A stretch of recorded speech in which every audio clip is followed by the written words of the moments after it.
Okay, well, hello everyone.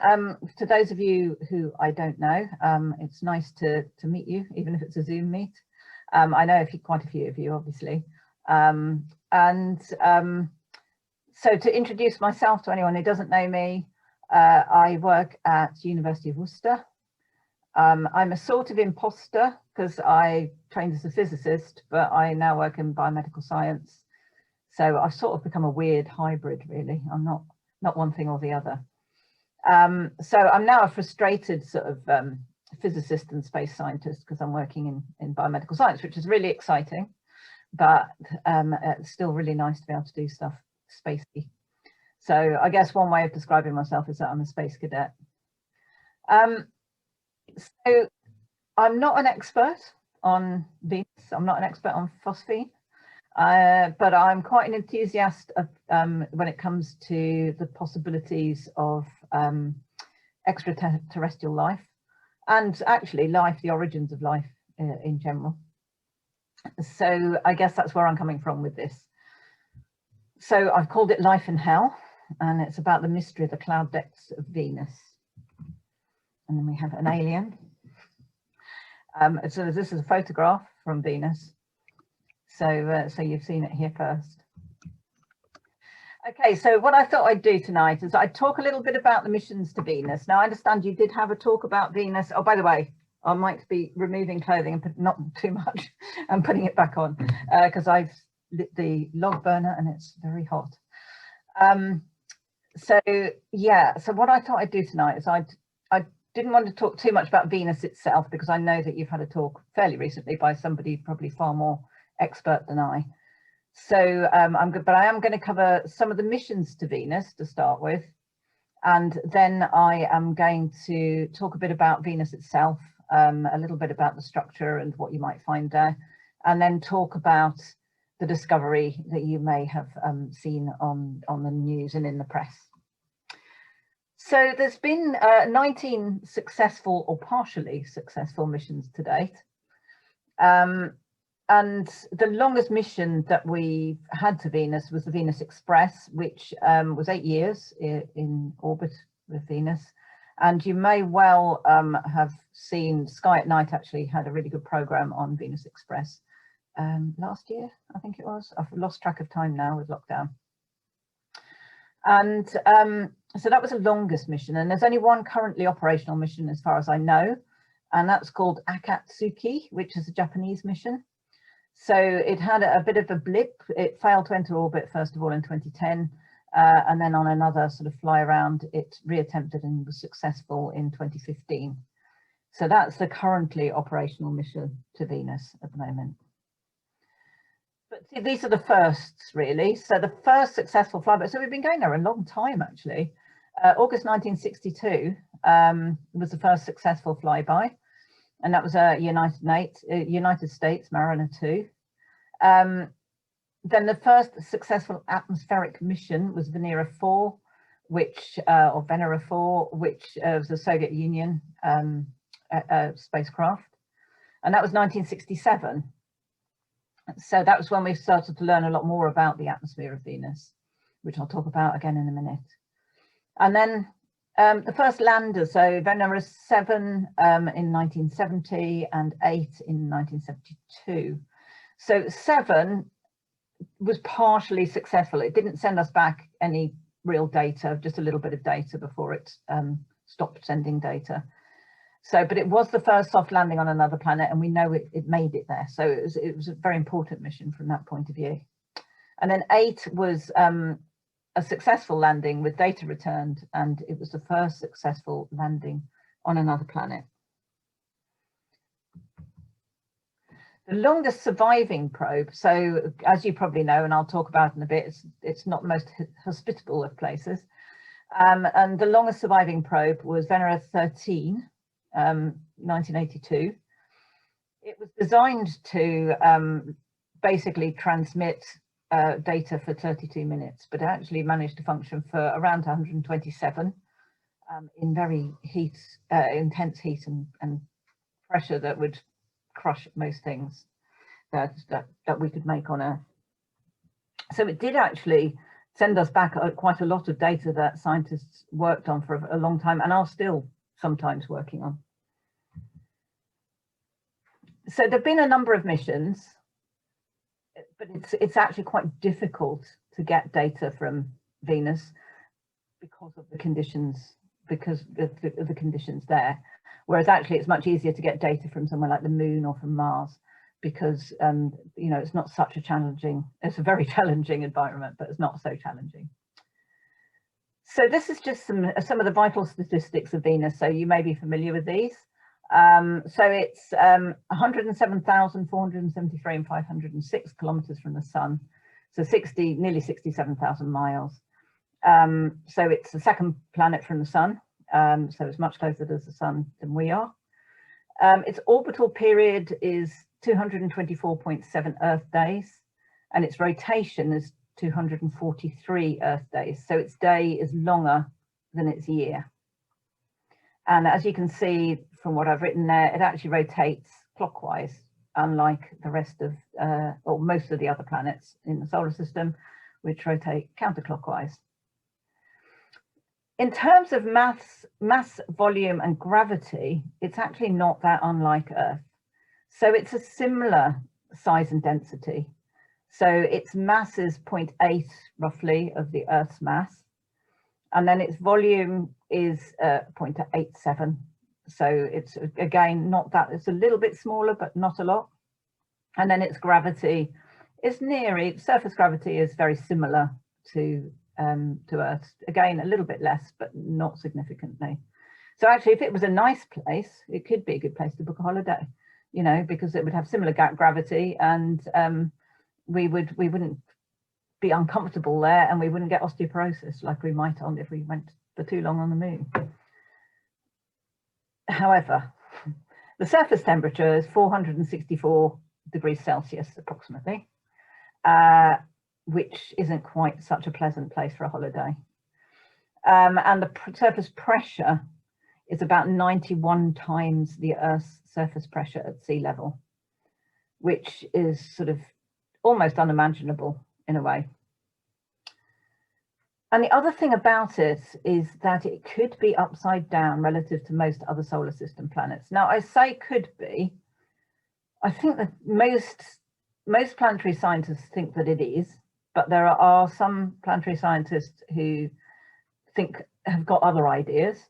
And in science, we look for evidence to support theories. We don't say this is, we can't prove this, for example. We can't prove that it's actually upside down, but it looks like it might be.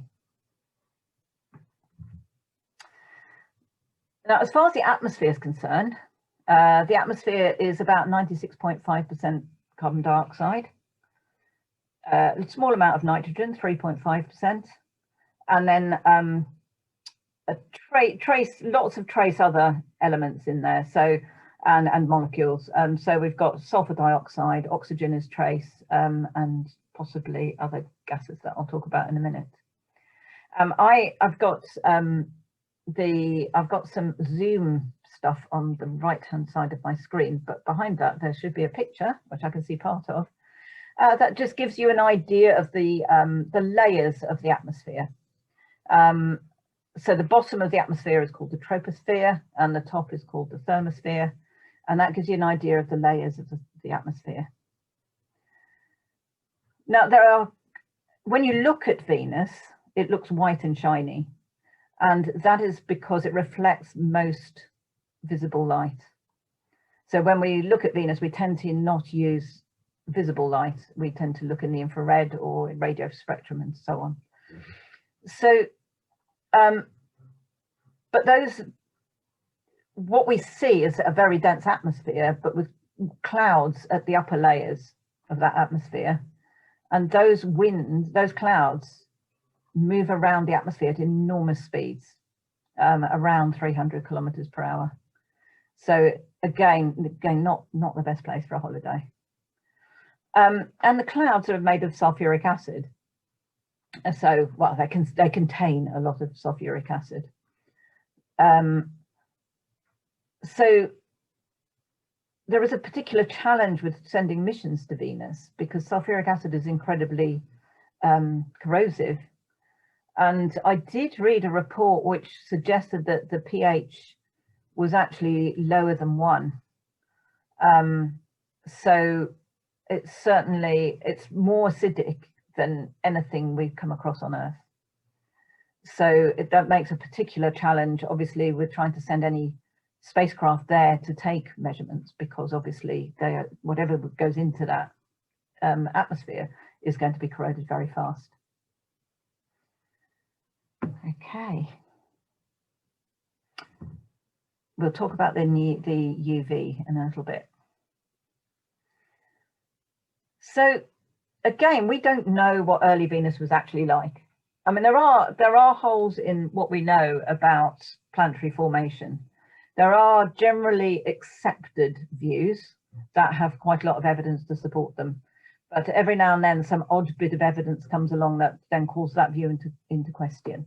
So we can't say with great certainty, but we think it probably started out much like Earth.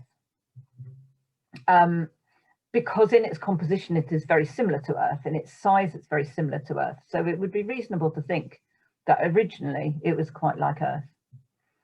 And we think that there were probably liquid water oceans, but that there was a CO2 atmosphere, which early Earth had a CO2 atmosphere, a carbon dioxide atmosphere, and it was much cooler than it is now. It probably had a fairly similar spin and orbit to the Earth. Obviously a smaller orbit, probably a bit quicker, and a spin, again, is not that different from the Earth's. So all of those things put together would have made it quite likely that life could have developed there if we really knew how life develops.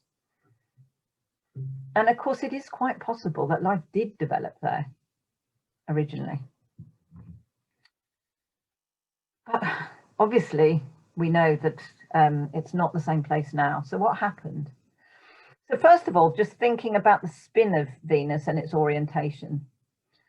There are 3 main hypotheses around why Venus is as it is now.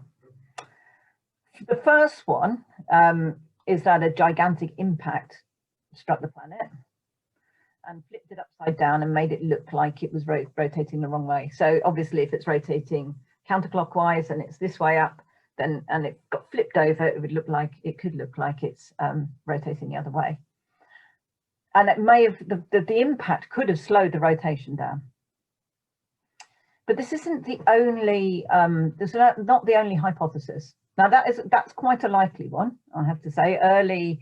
The early development of the solar system was full of bombardment, and there were lots of impacts, which is probably how we got our moon. So that's quite a likely possibility. But if we look at other possible ideas, one of the possible ideas is that tidal forces on the atmosphere, because the atmosphere is incredibly dense, those tidal forces could have been caused by the fact that Venus is so much closer to the sun. And actually they may have unbalanced the planet, and that may be what caused it to flip. Now, it may not have flipped instantly. It could have been a slow process. And the slowing of in the rotation of the planet, so why it's got such a long day, might actually be as a result of tidal locking with the sun. So anybody who came along to my TRAPPIST talk quite a long time ago now, we talked about the TRAPPIST planets being tidally locked to the TRAPPIST-1 star.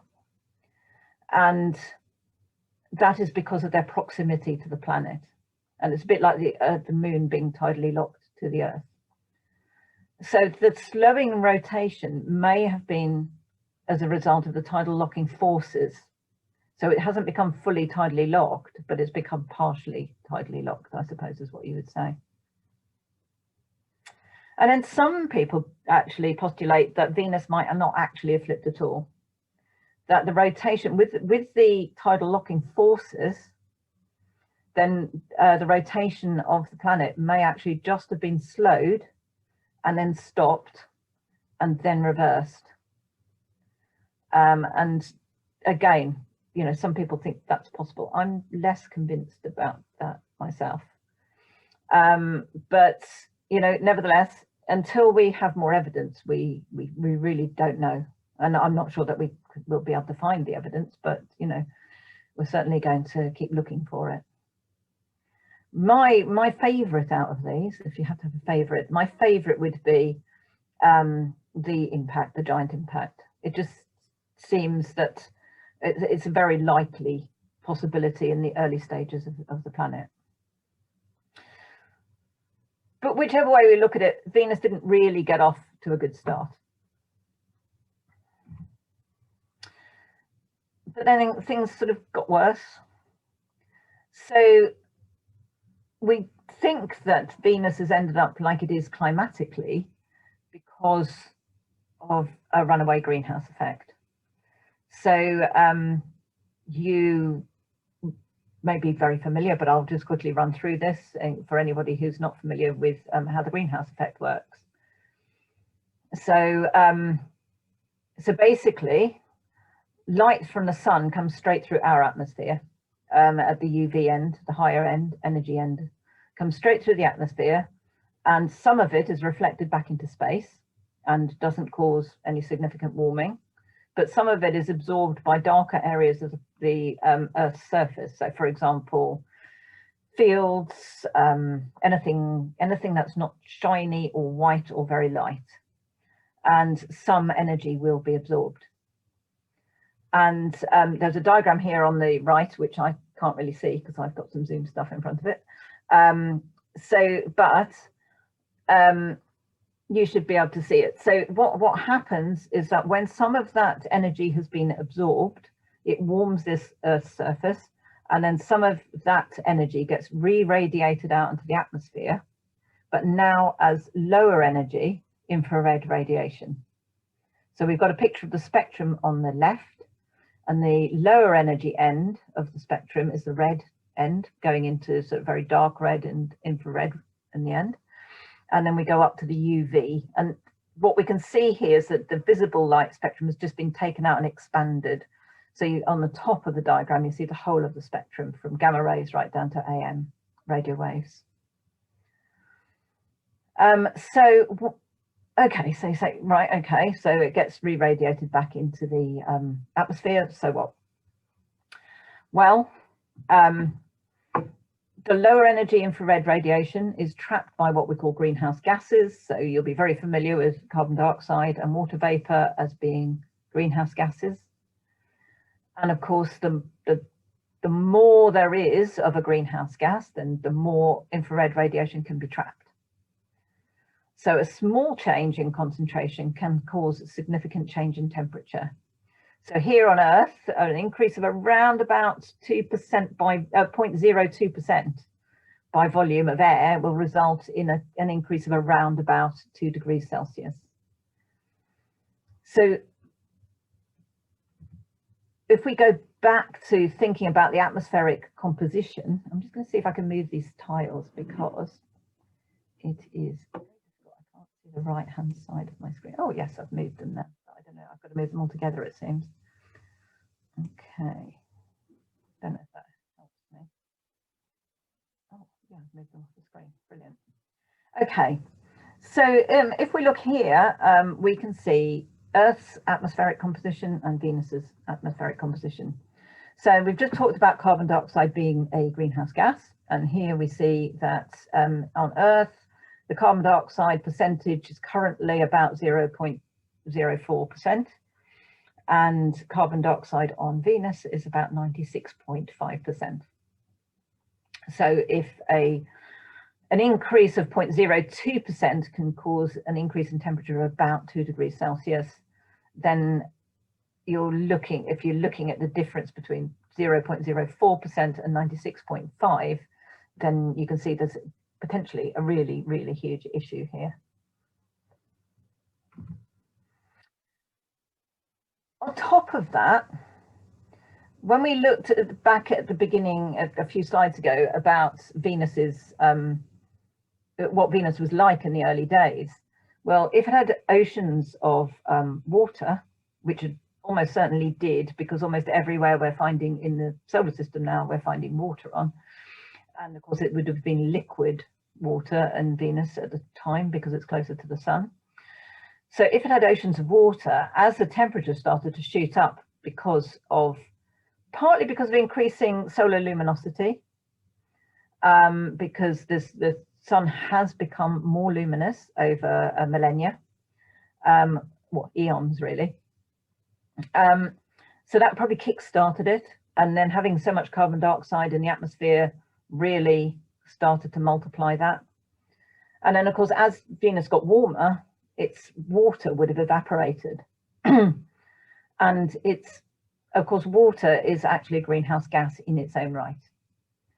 So you're having like a double, triple whammy effect here. So obviously, as the water started to evaporate, then it was a greenhouse gas, then it caused more heating, and you end up with a multiple positive feedback loop going round and round. So this is just a summary really of how it may have worked. So Venus is closer to the sun than the Earth, so it's already warmer. Solar luminosity has increased since the formation of the planets. Not enormously, but it has increased.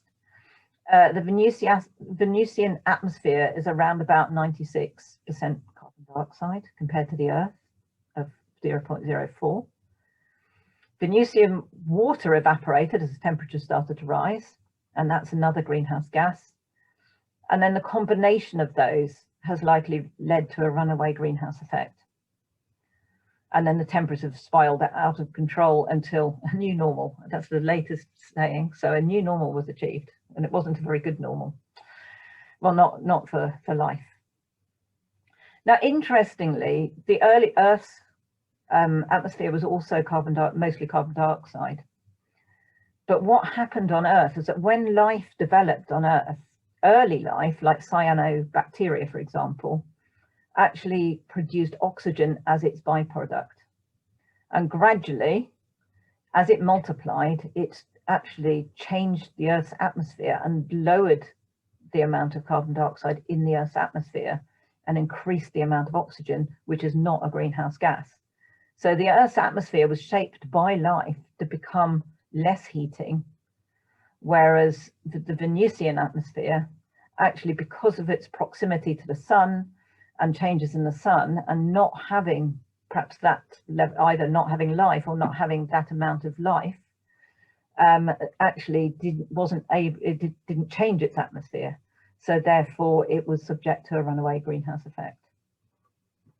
So life on Earth may well have actually prevented that happening here.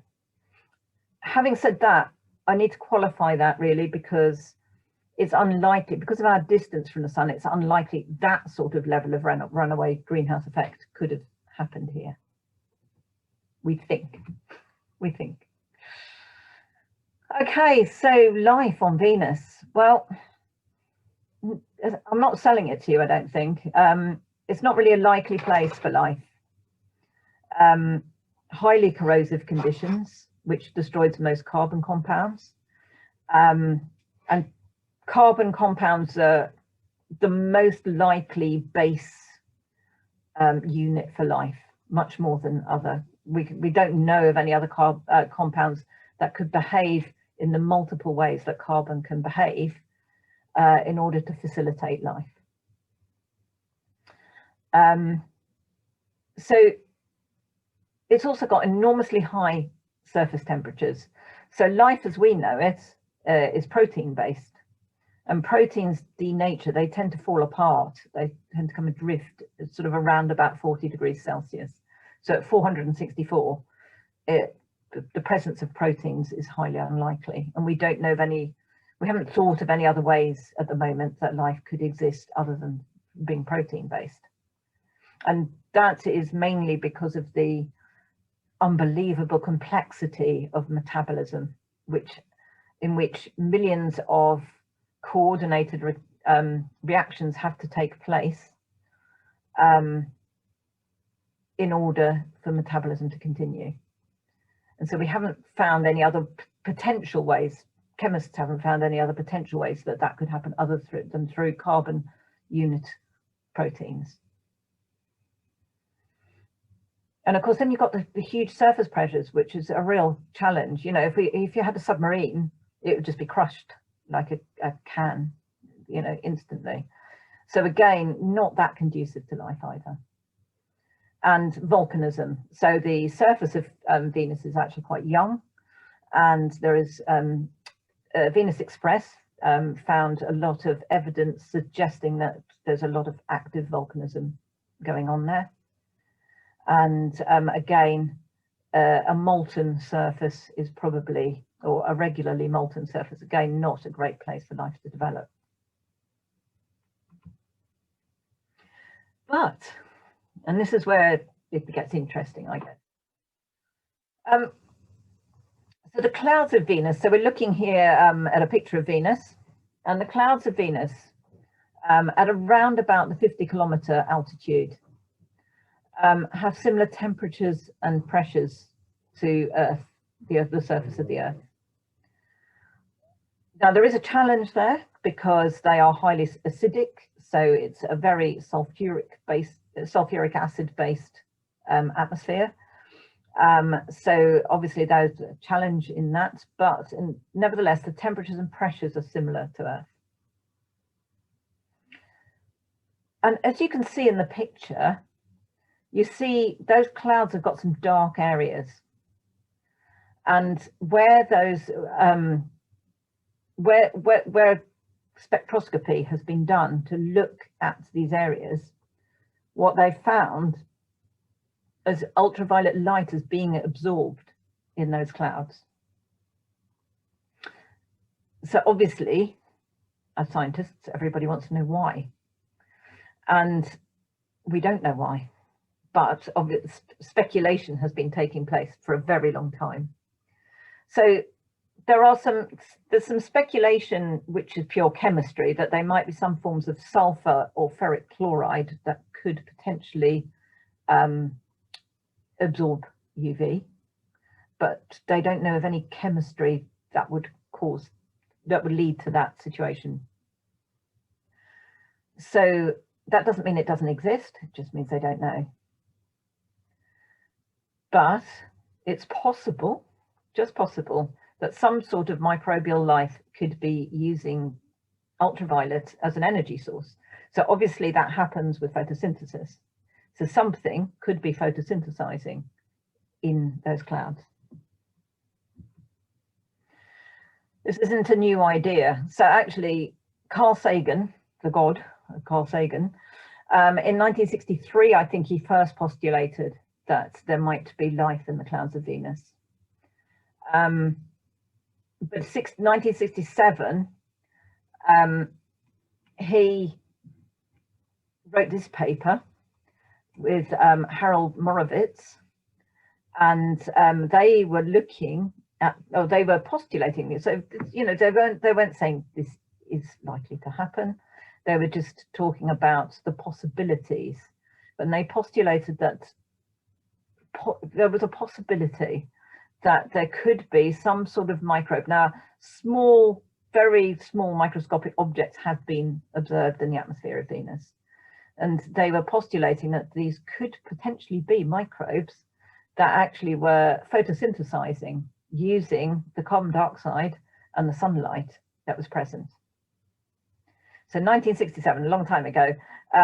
The paper itself is very reasoned. It's not at all fanciful. It's very reasoned, as you'd expect from Carl Sagan, and it's, you know, it's skeptical of itself.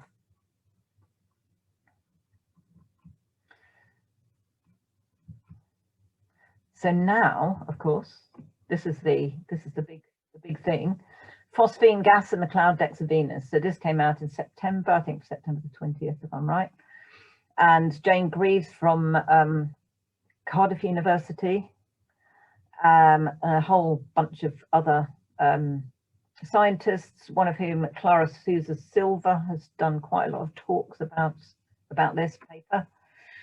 And in this paper, they claim that they have found phosphine in the cloud decks of Venus. So using spectroscopy, which is the only thing we can do at the moment.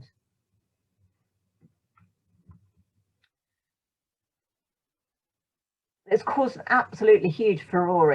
I mean, I can understand why in some ways, but it's actually caused some unpleasantness, I think, with people being unreasonably critical. In the paper itself, they are very careful to say it's a possible indication, that they're not absolutely sure, but this is what they think they found. I think Jane Greaves, having seen her interviewed, I think she is more certain about it, whereas some of the other scientists, having seen them interviewed, they're much more cautious about it. But what they did, they used the JCMT, the James Clerk Maxwell Telescope in Hawaii in 2019. And what they were doing is they were looking at phosphine as a possibility, as a biomarker, which I'll talk about in a minute. And they just thought they were trying to design something that would they were trying to design a way of finding out if there was phosphine on other planets, and particularly exoplanets, and really with the idea that they would use the James Webb Telescope when it eventually, if it eventually gets up. So they just thought, from what I understand, they just thought they would point it at Venus and the JCMT at Venus just to see if, you know, just to see what happened really. And they believe that they they found something that indicated phosphine. So they thought, well, this is amazing, and I'll explain why in a minute. So they then thought, well, let's look through a different telescope just in case we've made a mistake. And they used ALMA, the Atacama Large Millimeter Submillimeter Array, ALMA, in Chile, and they identified the same phenomena. Now here's this is a picture of the actual spectra that they observed. So in both of these, where I've pointed the pink arrow to them, pink arrows are mine. I pointed the pink arrow. It shows you a dip in the spectrum. So what happens in a spectrum is, you saw a picture of the visible spectrum earlier, and different substances will absorb light in different parts of the spectrum. So you'll get black lines. And where they absorb the light, the wavelength at which they'll absorb the light is indicative of the substance that they are. So hydrogen has a very distinctive spectral fingerprints. You could sulfur, sodium, they all have significant distinctive fingerprints. And you can look and you can say, oh, I see that line, that must be sodium, for example. So phosphine is no different, and it has its indicator absorptions, and the team believe that they have found absorption lines that indicate for phosphine. So you could say, well, so what? They found phosphine. What is phosphine? Why does it matter? So it's not a nice thing, phosphine. It's an explosive gas. It's colorless and flammable, but it stinks. It smells of, well, odor of garlic or decaying fish. I've heard people describe it as garlic and decaying fish. I mean, it really is sort of unpleasant stuff, a little bit soluble in water. And on the Earth, small amounts of phosphine occur naturally from the breakdown of organic matter. So the way that that works is that certain microbes, and they're usually microbes that are associated with poo or with things that are dead and decaying. Some of those microbes are anoxic, they don't require oxygen, and they digest, I guess, feces and dead things, and they produce phosphine gas. Now, phosphine is made in some laboratory processes. So, for example, the semiconductor industry, some of the byproducts of that is a phosphine gas. But the really important thing is it's actually quite hard to make phosphine. These microbes make it fine, no problems. But in the lab, you need very specific conditions in order to be able to make phosphine. So on rocky worlds like our Earth and also Mars and Venus, the conditions aren't thought to be extreme enough naturally to make phosphine. So you need very high temperatures and pressures, but you also need a lot of hydrogen. And so some places like Jupiter can make phosphine because there's huge, again, very high temperatures and very high temperatures, very high pressures in the Jovian atmosphere that then, coupled with the hydrogen, because there's an abundance of hydrogen in the Jovian atmosphere, are enough to make phosphine, possibly. So we do expect to see phosphine on certain types of planet, but not on rocky planets with the conditions that we've got. There's another sort of complication in that phosphine wouldn't be able to exist for very long in the Venusian atmosphere because the atmosphere has a lack of hydrogen, and phosphine would react, and it could well come from phosphoric acid, which is what it would normally come from. It would go back to phosphoric acid, or it would dissociate in some other way, but it wouldn't exist for long in the atmosphere. So if it is present, it's being generated continuously, most likely. And the only known way of generating in those local conditions there is actually via a life process, a microbial process. And just to reiterate, no known natural chemical processes could make phosphine in the conditions we believe are present on Venus. Now, with the pH3 formation, phosphine formation, it requires high temperatures, high pressures, and a lot of hydrogen.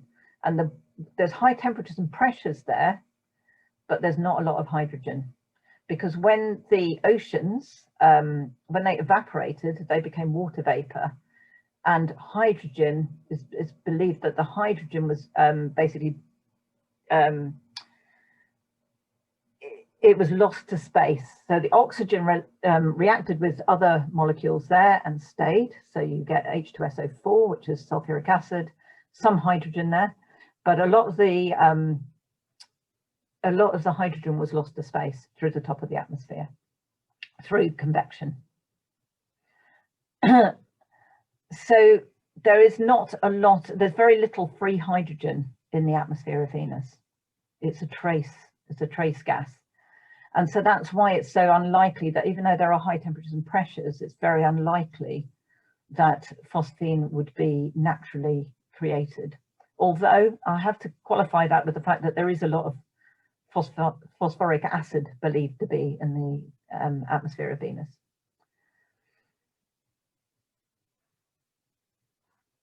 Okay. So if phosphine is being continuously generated and there's no known chemistry generating it, artificial chemistry, and that the conditions there aren't conducive to the production of it, but it's there, then that has led certain people, to the proposal that phosphine could be being generated by some kind of life there. So maybe some anaerobic microbes, that's the most likely possible scenario. And they would have had to have evolved to protect themselves from sulfuric acid. Now, actually, it's not an outlandish conclusion there. You know, that proposal, I think, it's a reasonable proposal. It's a possibility. It would be incredibly exciting. It would probably be the most amazing discovery ever made, I should think. And it is not without the realms of possibility if phosphine is present in it, and if it is being generated. It's a possibility. It's certainly up there with the other possibilities. So if we just go down the road of life on Venus, you know, what might it be? What sort of life might it be? So I sort of came up with 4 possibilities, that it's either left over from when Venus was more Earth-like and maybe life could have evolved there. That would be where Genesis occurred on the planet itself. And so That would be very exciting. I mean, it'd be unbelievable if we found that life, I mean, it wouldn't be unbelievable, it would be believable because it's science, but it would be incredible that there had been a second genesis of life. It's possible that genesis occurred in situ in the atmosphere. I don't think that's terribly likely. I think if there was life in the atmosphere, it would have to be protected from sulfuric acid, because no form of life that we can think of, we can imagine, we can postulate, could function in that level of sulfuric acid without some sort of surface protection, and that smacks of evolution. So it would need time to evolve, which means that it's much more likely than that it originated at a time that it wasn't so inhospitable, and as those conditions changed, it adapted. And maybe what we're looking, if we are looking at life, we could be looking at the end of life on Venus. Contamination. So there's been some talk about possible contamination from probes that have gone there. Personally, I think that's probably relatively unlikely, because any life on this planet would be destroyed in not even seconds in the Venusian conditions. So if contamination came from one of our probes, and assuming the probe made it through the atmosphere without the contamination being wiped out, then once it actually got there in those conditions, in those hugely acidic conditions, I can't imagine well, there's certainly no known life on Earth would cope with that for more than a split second. And the other thing is panspermia, so maybe a meteorite, a comet, something like that. I'm not a fan of panspermia myself. Again, I think it's a really unlikely thing. I'm not saying it's impossible, but I wouldn't be personally a strong supporter of the panspermian theory.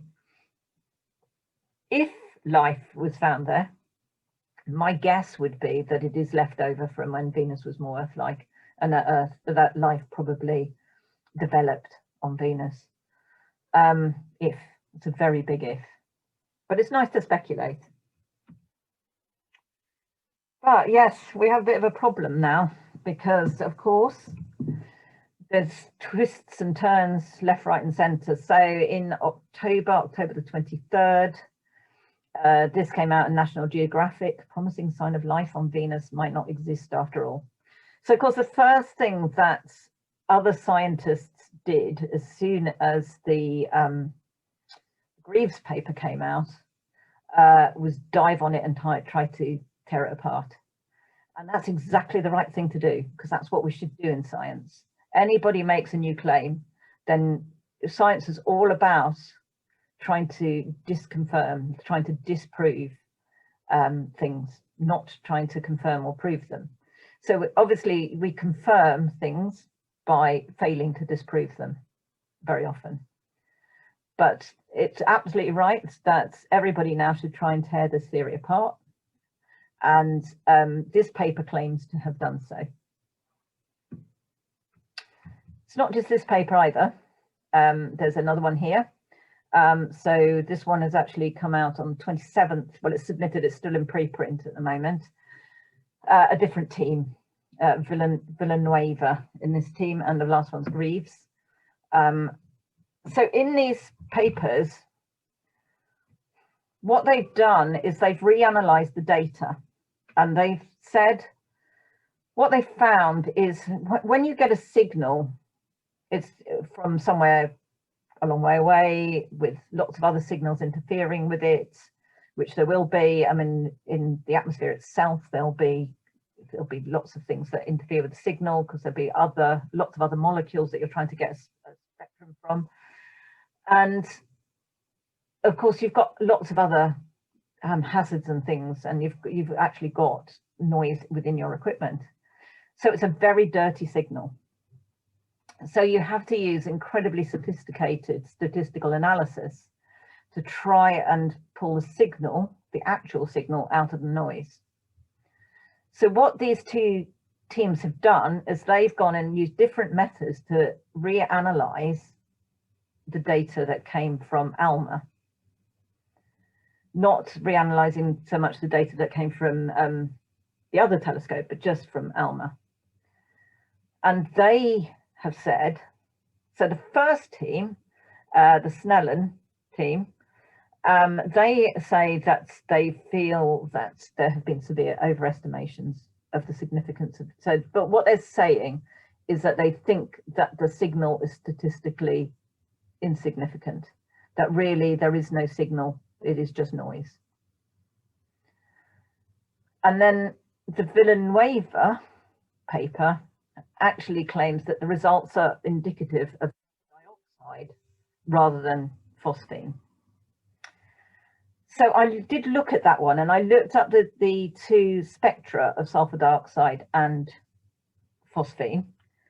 And actually, sulfur dioxide and phosphine do have peaks almost in the same place. So if you think about the data being very unclear, it is very possible that it could be one or the other. Where I take issue with some of these papers is particularly the Villanueva paper is actually quite rude about the original discovery, and they say it should never have been printed. And actually, I think they're wrong. I think some of the things they say aren't really fair on what I've seen of the existing astronomers and scientists in the first paper that actually found the evidence of phosphine, so they think. And I think they were quite cautious. I mean, they were very excited, but I think they were quite cautious, and they're saying if it's phosphine, if it's life. They're not saying we have found phosphine, we have found life. I think Jane Greaves, to be honest, she was a little bit too positive. But looking at what the others have said and looking at the paper itself, they are very cautious. The other thing that concerns me slightly as well is that the person who cleaned the data is actually an ALMA scientist. So Greaves and D'Souza, Sousa Silva, I think her name is, and all the other scientists, they looked at the results of the observations, but actually it was an ALMA scientist that cleaned that data. And you would think that they know what they're doing, but then they may have made a mistake. And certainly in the Villanueva article, they do suggest that perhaps the scientist that did it made a mistake. And this John Carpenter, I think it is, I think he has now said he thinks they might have made a mistake, possibly, but they're going to reanalyze it. So both papers have claimed that the detection of phosphine is unreliable, or at least maybe best case scenario, they claim it's not statistically significant. But it's not the first time that phosphine has been postulated. There are papers, so I think I might have one here. I've just got the 2018, there was a paper, but going right back, there was one in, I think, 1980, which postulated that there might be phosphine there. They thought they'd found phosphine. And there was another one back in, I think, 1978, where they thought they'd found phosphine. So I personally, I'm not ready to say it's not. I'm definitely not ready to say it is. So in summary, I mean, I would love it to be. It would be the most amazing thing. And I just would be so excited to find that, you know, we'd actually found life on another planet. It would be beyond amazing. But you can't let that get in the way of your science, sadly. So in summary, Venus isn't a likely candidate for the development and support of life. I mean, we've seen what Venus is like, and it really isn't a likely candidate. There's an awful lot we still don't know about the atmosphere and chemistry of Venus. I mean, a huge amount. We do know that phosphine is a biomarker for life. So potentially, phosphine could be used as a biomarker if we're looking at both solar system and extrasolar planets. The original study found phosphine, claimed that they found phosphine in Venus's cloud decks, and there was no known non-biological processes for making it, so that potentially it could indicate the presence of some sort of life. But now we find that the findings might be erroneous. So maybe there's no phosphine. And even if there is phosphine, maybe it's nothing to do with life. It's just some chemical process that we don't know about yet. But you never know. You've always got to keep hope, haven't you? So maybe, just maybe, there might be aliens. Okay, so I've put these as well up for you, just in case you fancied some extra reading or watching. So the phosphine discovery paper, that's the link. Forbes, that was the first counterclaim, the Snellen counterclaim, that's a link. The one that's in print, waiting to be printed, is in for Nature Astronomy, and that's a counterclaim. Really good Sky at Night about Venus and Venus Express. And then there's a SETI webinar on November the 18th with a collection of scientists to talk about this. So it may be, you can sign up, it's free. The only slight drawback is it's at 3 AM our time, because it's 7:30 in Pacific seaboard time or whatever it is. So it's 3 AM, so you have to be fairly committed. But I'm sort of, I can't quite commit myself to getting up at 3 AM or to maybe a little bit earlier, or staying up that long, but it probably will be very exciting, and it may well end up on YouTube, you never know. So that's it. Thank you very much for listening, and if you've got any questions, I will do my best to answer them. I'll see if I can get my Google Zoom screen back now.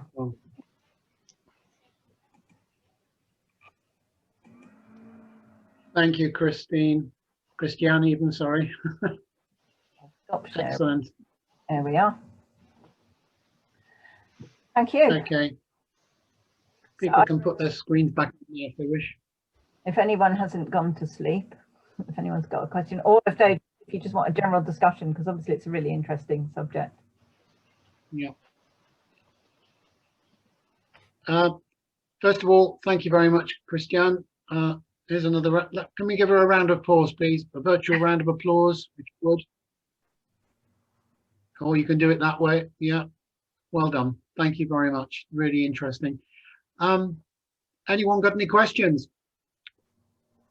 I don't want to kick it off. I always seem to, but I want somebody else to ask a question. I see Rob B has put volcanism. You know, when I actually was doing the slides, I nearly put volcanism on purpose, because I just thought, I just felt this really strong temptation. I've got a question. Was it quite easy or very difficult to get their original scans for sort of the data that they retrieved? Why don't they just do another one? If there's all this doubt now, why don't they just take more readings? Yeah, well, I think it's quite hard to get time on the telescope, and I think they had to battle a bit, especially ALMA. It was apparently, so Jane Greaves said it was quite hard to persuade them to give them some time, and I think they gave them half an hour. I suspect it's going to be easier now. Yeah, you would have thought so if it's such an important question. Yes, but I think that was their limiting factor, is that actually they were, yeah, they were struggling to get time on the telescope. So yeah, I've got a question. What have you got any information about other biomarkers like sulfurous gases related to cyanobacteria or methyl chloride, something like that? Yeah, there are quite a lot, to be honest. So and even ones, for example, like oxygen. Oxygen would be quite a good biomarker. So significant amounts of oxygen could well come from life, because we wouldn't have had all the oxygen we've got if it wasn't for cyanobacteria, for example. So methane would be another one. And actually, because they found sulfur dioxide, does not necessarily mean that it's not, that doesn't mean there's not life there. There have been, before the phosphine discovery, or I'll put it in inverted commas, phosphine in inverted commas discovery, even Carl Sagan was talking about, I mean, way back, was talking about that the UV absorption, quite likely or quite possible it could be life photosynthesizing. Now, the difficulty is we don't know what that life would be like, because it would likely be quite, to survive there, it would likely be quite different from life here. So its chemistry would be different. So there might be different. So for example, sulfur dioxide might be a biomarker of that life. So so if we were looking at other planets, I think the key ones that we would, some of the key ones we'd be looking at would be, I mean, methane can be produced by other processes, so can oxygen, but they would certainly tweak our interest and be able to go like, oh yeah, that might be, I'm not an expert though on biomarkers for life. In fact, to be honest, I'd never even given phosphine a thought until I saw this. And I just thought, when I heard it on the radio and it said they found phosphine on Venus, and I just thought, so. And then somebody said something about, and I thought, oh God, yeah, I never thought of that. So yeah, so there potentially could be other biomarkers. I mean, it does come down to what I think is a much bigger and very exciting subject about how life might develop. Because some of the early life stuff that I've seen, and I don't know if anybody in here came to the talk I did last year at the conference,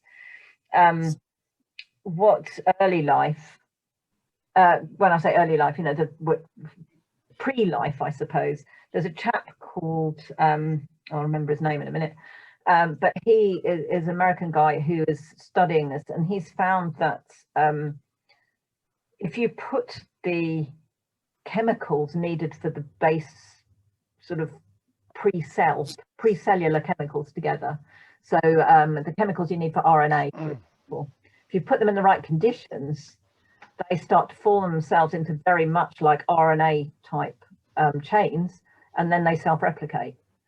So to me that sort of says, well, does that mean that life is deterministic in the sense that life would always develop in the same way, and that it would be possibly in the right conditions inevitable?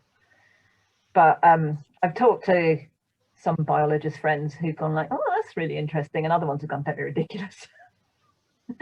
So I don't know, but I think it's certainly very interesting. What's his name? Jack Stotzak is the guy. His stuff's really interesting about development of life. I've got a question for you, Christianne. It's John as Thunderbird 3. Hi. All of this data, I presume it comes from a couple of sources, or possibly three, from the craft that have gone there, where they're able to, even if it's briefly, analyze data and presumably return the data back to Earth by whatever wave, radio waves or whatever they use, don't know, do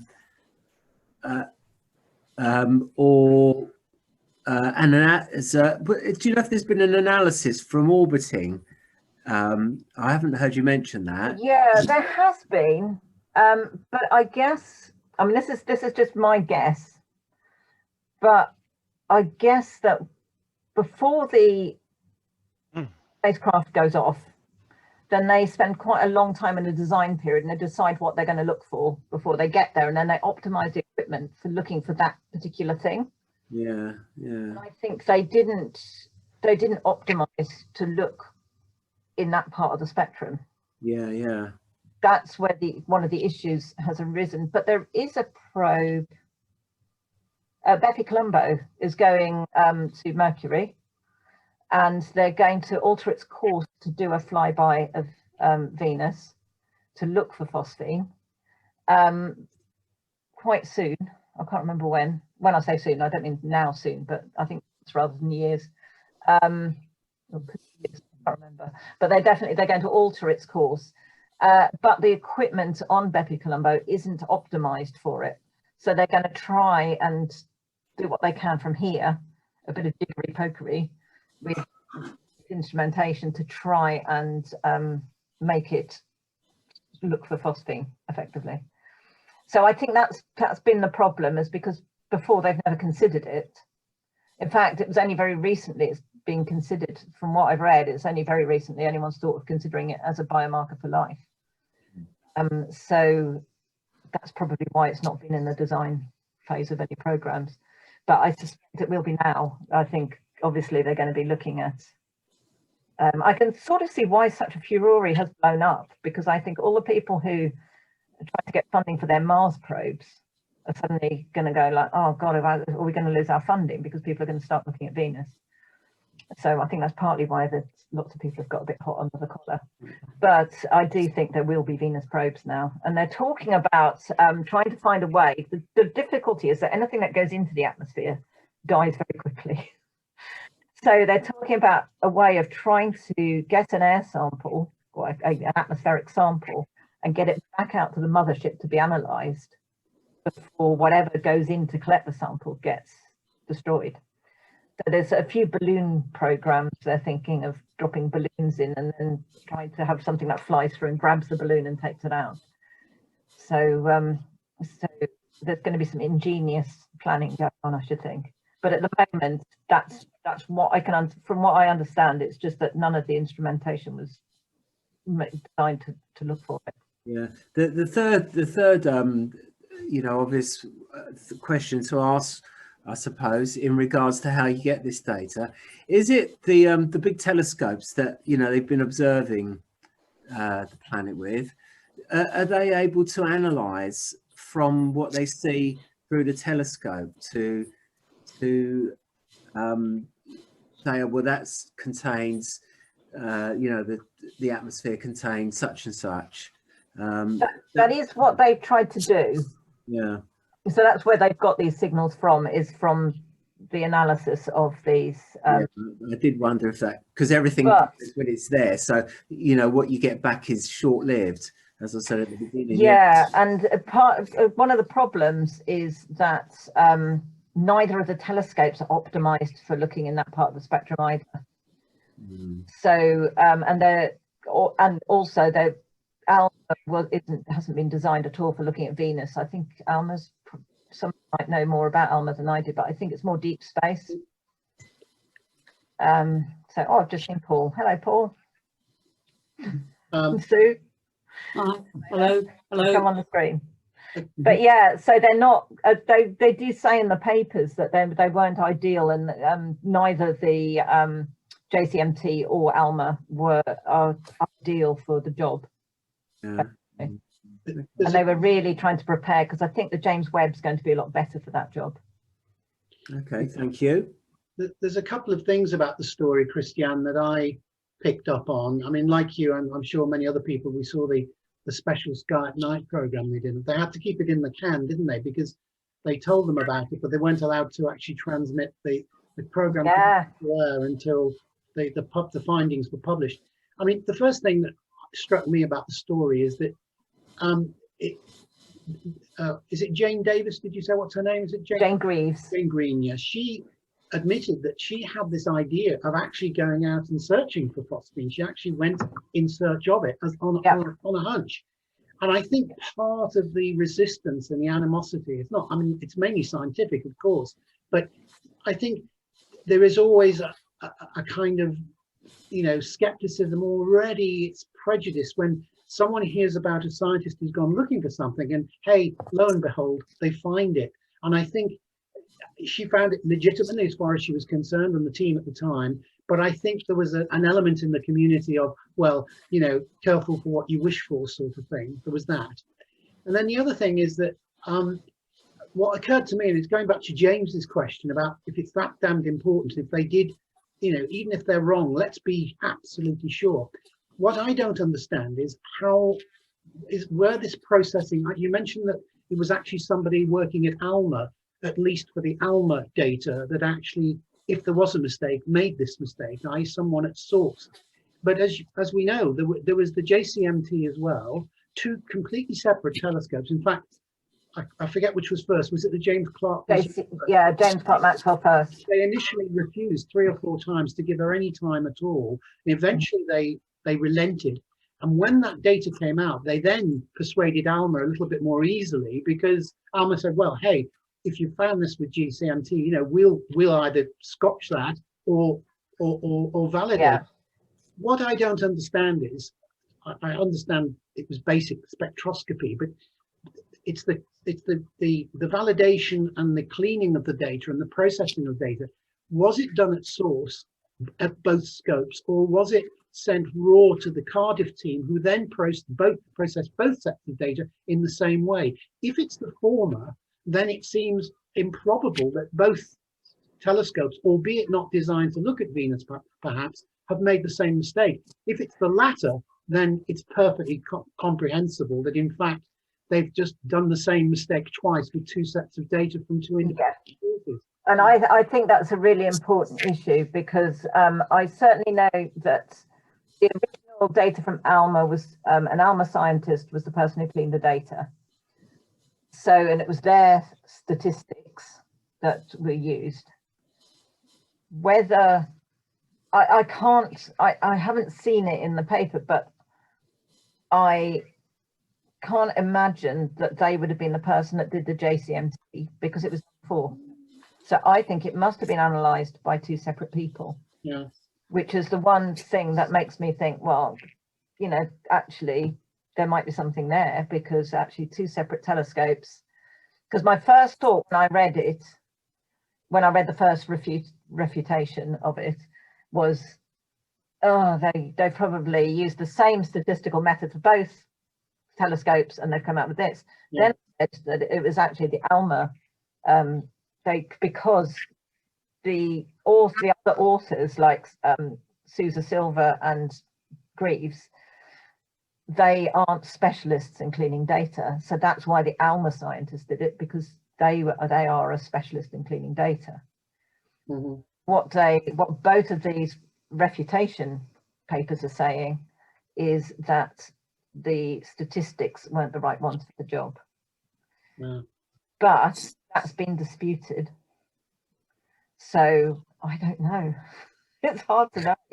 And I often think it is really interesting, because one of my colleagues at the university, she is really, really good on statistics.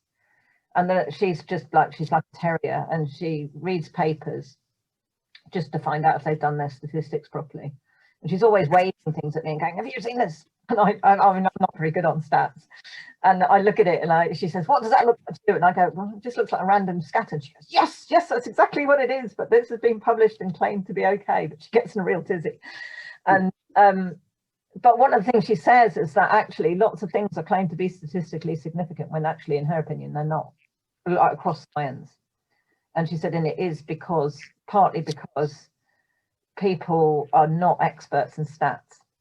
And so therefore they don't sometimes use the right statistical method for a particular job. And that can sometimes show that something's significant when it's not.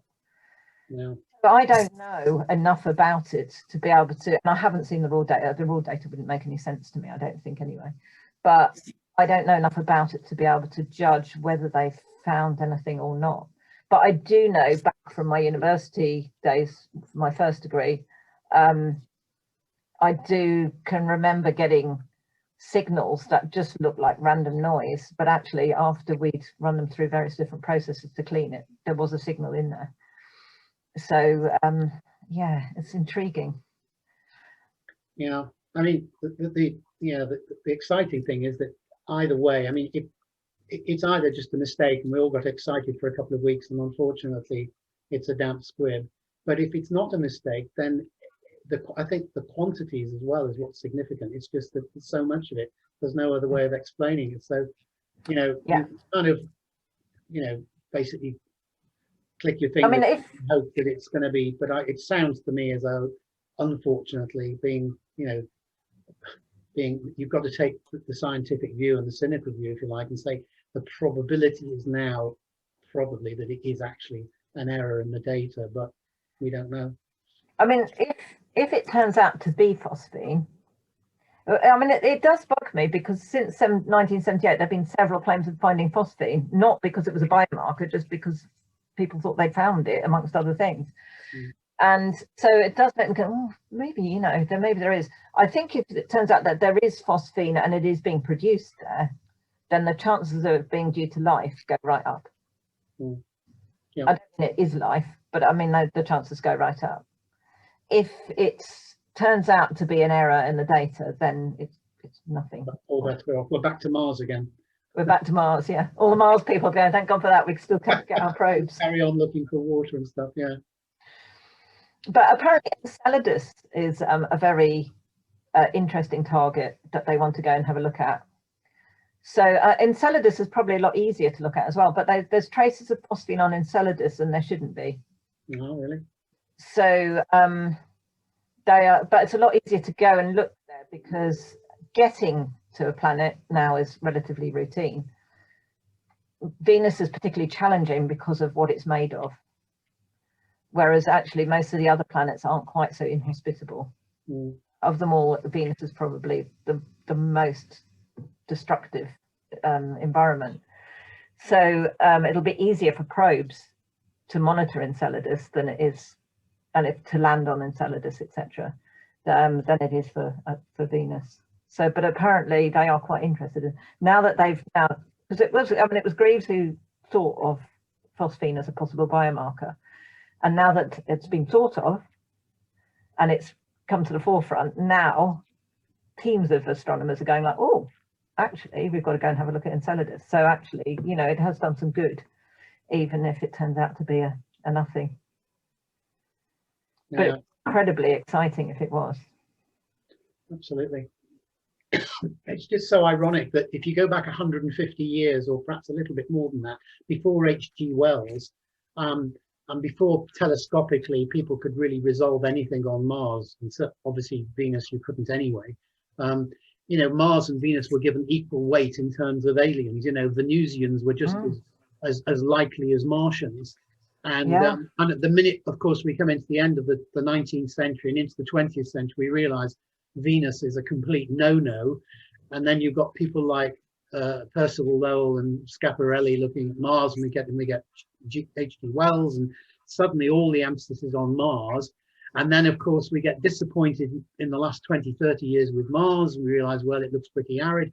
And we move on to Enceladus and Titan. And then suddenly this phosphine, and we go right the way back to Venus again. Yeah, suddenly switch around, we've been looking the wrong way. Yeah, and for a moment, it really did seem quite ironic. But, you know, if this is really true, we've actually, it's on our doorstep all the time. It was hiding in plain sight, you know. Oh, completely. I mean, it would be outrageous, you know, but it is interesting because, I mean, it's interesting with Mars as well, because now they found so much water on the moon, then I think the likelihood of the amount of water on Mars is going to go up. Yeah. And that's yes, potentially be significant. Yeah. Whether we'd find life there, I don't know. Yeah. Oh, I forgot to mention Men in the Moon on the way, of course. That was the other. Oh, of course, Men in the Moon, yeah, all the old good oldies. But now we know it's just cheese, you know. Yeah, exactly. Anybody else? Any more questions or discussion? It's fascinating stuff. I just want it to be true. I know, me too.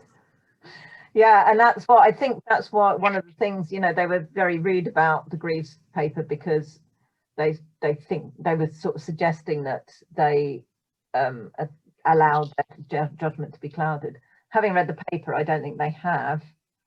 I think they were cautious. I think they thought they had found phosphine, but they were still cautious about that. And D'Souza, not Sousa Silva, I always call her D'Souza, but Sousa Silva, she's been interviewed on quite a few things, and she said right from the beginning, you know, if it's phosphine, then this is exciting, but it might not be, you know.